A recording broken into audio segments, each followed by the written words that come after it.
Bonjour à tous, heureux de vous retrouver pour ce nouveau En Peignoir, l'émission qui vous parle des stations thermales chaque semaine sur Logos FM. On va parler aujourd'hui culture et notamment street art avec deux invités, Léa Lemoine qui est chef de projet patrimoine et innovation et l'artiste Pablito Zago. Honneur aux dames avec Léa Lemoine qui pilote le dossier voyage artistique avec les accros du peignoir. Déjà bonjour Léa. Bonjour Stéphane. Alors, comment est né ce projet voyage artistique avec les accros du peignoir? Alors ce projet, il est issu déjà de la communauté des accros du peignoir avec l'objectif pour notre territoire de changer un petit peu son image, donc de partir sur des projets au ton décalé, un petit peu innovants et donc la culture s'est présentée à nous tout naturellement. À l'issue de l'expérience qu'on avait eue avec les carnets de voyage par exemple, on s'est dit vraiment que notre territoire devait aller à la rencontre du grand public sur des formes artistiques un petit peu modernes. Et alors, la philosophie de ce dossier, c'est de dépoussiérer un petit peu, c'est de donner une autre image des stations thermales? Oui, c'est ça, tout à fait. L'idée, c'est d'attirer des nouveaux publics et de montrer toutes les richesses que les stations thermales détiennent. Mhm. Et donc, à travers l'art, voilà, le message passe très très bien et justement avec des formes artistiques tout à fait diverses Qu'on et n'attend voilà. pas forcément pour les stations? Oui, c'est Ouais. ça. On est vraiment, comme vous le disiez, dans un dépoussiérage. Et l'idée, c'est voilà, de créer des résidences d'artistes, par Mhm. exemple, qui font intervenir des artistes vraiment talentueux, qui connaissent pas forcément notre territoire, mais en tout cas qui ont un regard tout à fait positif en termes de créativité. Bon, on en parlera justement avec Pablito Zago, voir l'image qu'il avait des stations thermales avant de venir. Alors, comment vous avez mobilisé des partenaires aussi prestigieux que la Cité internationale de la tapisserie d'Aubusson ou encore l'École supérieure d'art et de design de Saint-Étienne? Eh bien, tout simplement en allant à leur rencontre. Tout Euh, simplement. voilà, c'est ça. Et en fait, ce projet, il s'est monté assez naturellement. Ce sont des partenaires qui sont tout à fait nouveaux pour la route des villes d'eau. Mais il n'empêche que voilà, ce projet, il est vraiment en co-construction. Et quand je suis allée à leur rencontre, vraiment, c'était une envie de partager un projet commun avec une porte assez ouverte sur la créativité et en se basant bien évidemment sur les ressources culturelles des villes thermales. L'idée, c'est que notre territoire, il serve d'expérimentation, un petit peu de support finalement à la créativité des designers, jeunes designers étudiants ou des artistes en résidence chez nous. Donc, ce dossier a débuté depuis quelques semaines déjà. Vous pouvez nous dire un petit peu les premières actions qui ont pu être menées? Alors la première grande action, c'est un partenariat donc, avec l'école de design de Saint-Étienne, avec le travail de 70 étudiants sur différentes formes de design, le design d'objets, le design graphique, le design d'espace et le design textile aussi. Donc l'idée, c'est que notre territoire, il serve vraiment de support à leur créativité. Et par ailleurs, on a aussi l'accueil de plusieurs résidences d'artistes. La première a eu lieu à Vichy sur de l'art vidéo en partenariat avec Vidéoforme et bien évidemment la ville de Vichy et les thermes de Vichy. Et l'idée, c'est au fil du temps de proposer justement des moments de créativité comme cela avec une phase de diffusion à partir de 2021. Oui, on avait eu le plaisir d'ailleurs de recevoir Nicolas Tourte dans cette émission lors de sa résidence à Vichy. Alors parlez-nous de la résidence en cours. Il nous en parlera dans la deuxième partie, mais vous pouvez déjà nous dire un petit peu par rapport à Pablito Zago, donc, qui est en résidence à Roya.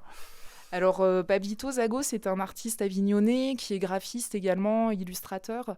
Il nous a été conseillé par Anthony Squisato et le travail de Pablito, il s'attache à mettre de la couleur sur le site de l'Avancée avec un univers vraiment très angélique, j'ai envie de dire, voilà, qui donne vraiment vie à ce bâtiment. Le site de la résidence, il se situe à l'arrière du bâtiment l'Avancée, sur le mur de l'ancien skatepark. Donc c'est voilà, finalement une boucle qui est bouclée. Et donc Pablito voilà, travaille depuis une petite dizaine de jours et son œuvre sera vernie le 11 octobre. Très coloré et très joyeux, en effet. Alors Léa, quelles sont les prochaines initiatives des voyages artistiques avec les accros du peignoir? Vous pouvez nous en dire un peu plus? Alors la prochaine résidence d'artistes va avoir lieu à Châtel-Guyon avec l'artiste Guillaumite. Ça va avoir lieu en novembre. Les étudiants sont en train de boucler leur production. Parallèlement, on a aussi le travail photographique de Marie-Elsa Nils qui nous propose une œuvre photographique autour de tous ces temps forts. On va aussi proposer l'exposition de 3 œuvres de la Cité internationale de la tapisserie d'Aubusson sur le territoire du Sancy. Ça sera au printemps. Et on a d'autres résidences, une à Bourbon-Lancy, une à Cransac-les-Thermes et une vraisemblablement à Vic-sur-Serre. Eh bien, un grand merci, Léa. On va suivre ça avec intérêt. Puis je pense qu'on consacrera d'autres émissions en peignoir à tous ces beaux projets.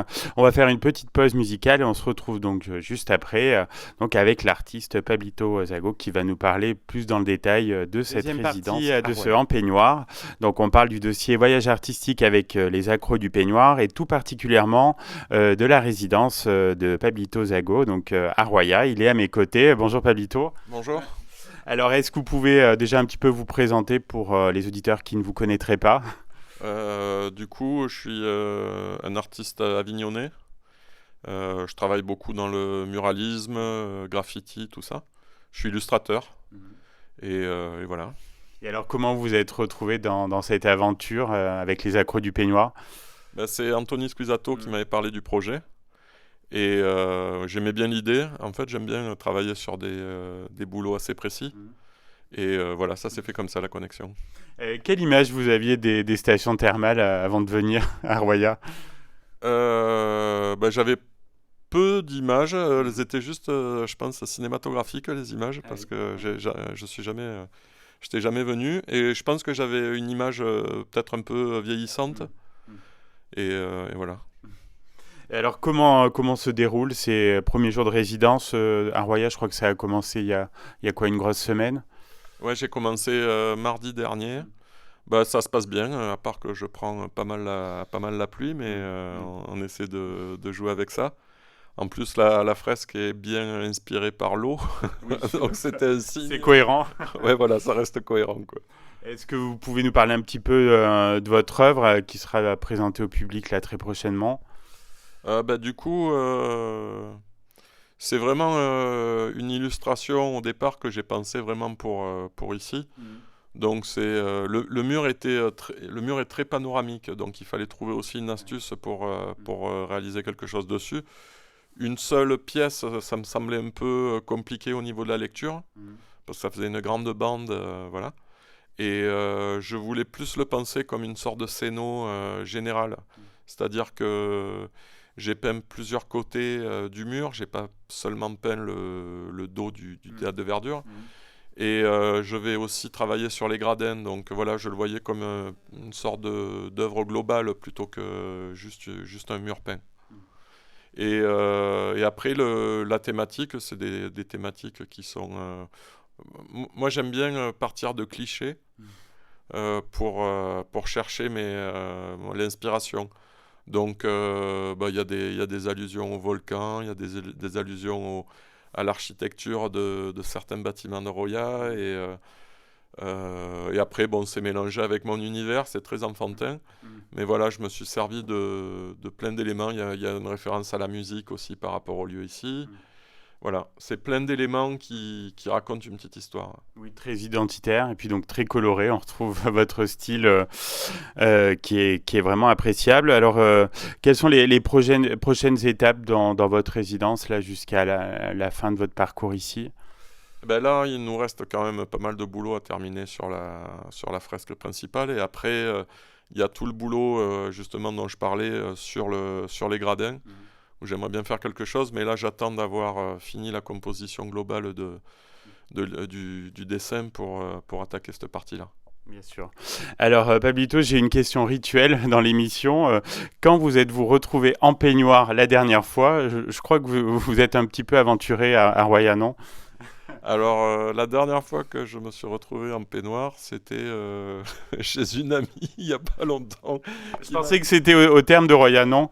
Non, malheureusement, je n'ai pas pu y aller parce que comme j'ai profité de la journée du de beau temps qu'il y a eu samedi et dimanche, d'accalmie de pluie, on va dire, plutôt que de beau temps, j'ai dû annuler mon programme au terme.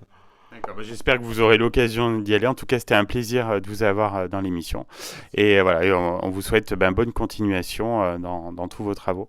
Merci beaucoup.